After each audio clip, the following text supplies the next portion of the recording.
Oasis Audio presents Never Forgotten by Hannah Linder. Read for you by Flosnik. Prologue. July 1801. Sowerby House, West London, England. He must get out of here. Simon Fancourt curled his fists around the gilded chair arms, their touch cool against his damp palms. Music pounded in his ears. Mother's shrill operatic voice echoed from the marble floor to the intricate ceiling, raking across his nerves and rippling throughout the seats of empty-minded guests.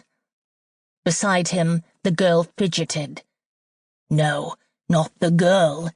His future wife.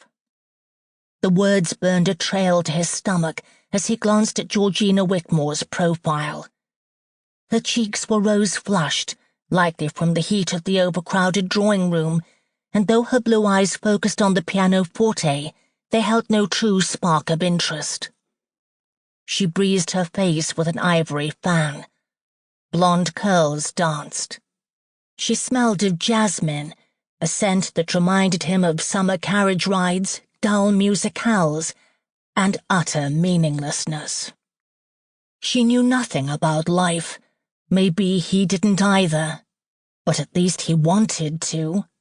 At least he was not so wrapped about society's finger that his entire existence was devoted to following pointless rules, indulging in insincere banter, and squealing over the next ball invitation. He had no right to judge. He was guiltier than anyone in this room, because while they were all content with such a destiny, he was not, and he was succumbing to it anyway. Perhaps sensing those thoughts, Father's gaze rushed to Simon from across the room. His mouth was tight.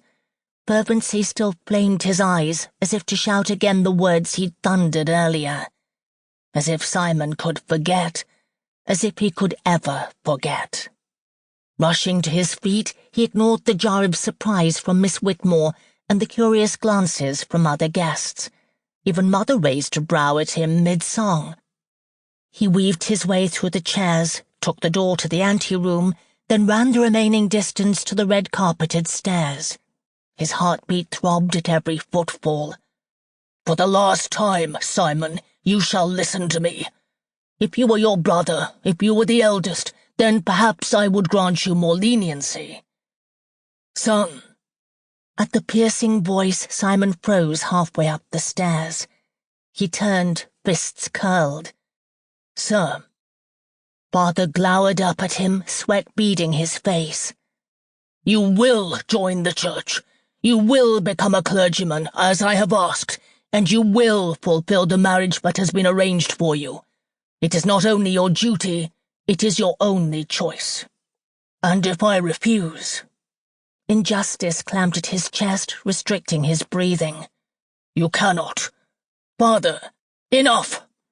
His hand swiped the air, as if one quick motion could put an end to the irrational ridiculousness of his 17-year-old son.